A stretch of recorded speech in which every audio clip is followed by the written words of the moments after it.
আসসালামু আলাইকুম ভিউয়ার্স। আজকে এসেছি নতুন একটা ভিডিও নিয়ে আপনাদের মাঝে। এটা একটা 1200 কেবিআরের একটা পিএফআই প্যানেল। এখানে প্রত্যেকটা পার্টস নাইডার কোম্পানির ব্যবহৃত হয়েছে। তো এটার বিভিন্ন অংশের নাম আপনাদের লগে আজকে শেয়ার করব। পিএফআই মূলত পাওয়ার ফ্যাক্টরি ইনপুটমেন্ট, যা আমাদের ভোল্টেজের মান ভালো করে। এতে এখানে আমাদের এলটি প্যানেলের 5 বার, এলটি প্যানেলের 5 বার থেকে কেবলের মাধ্যমে ডেটার লগে সংযোগ হয়েছে। ডেটার থেকে এটা ম্যাগনেটিক কন্ট্যাক্টে গেছে এবং ম্যাগনেটিক কন্ট্যাক্ট হতে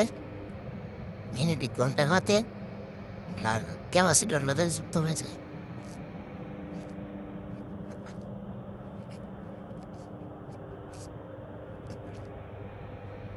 আর এই সম্পূর্ণ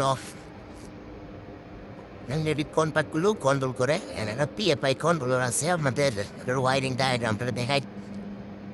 এই যে এটা পিএফআই একটা কন্ট্রোলার, আর এখানে ওয়ারিং ডায়াগ্রাম দেওয়া আছে।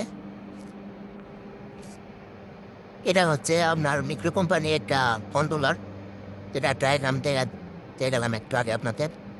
এটা অটোমেটিক কাজ করে আপনার লোডের উপরে। এখন দেখেন 25 কেভিআর এবং 50 কেভিআর যেটা ম্যাগনেটিক কন্ট্যাক্ট করে আছে। তো আপনার এখন রাত্রেবেলা লোড কম, যার কারণে দুটা কন্ট্যাক্ট ধরে আছে। আপনার যখন দিনের বেলার লোড বেশি থাকে তখন 4-5টা কন্ট্যাক্ট ধরে। আর এই কন্ট্রোলারটা সম্পূর্ণ অটোমেটিক, সম্পূর্ণ পিএফআই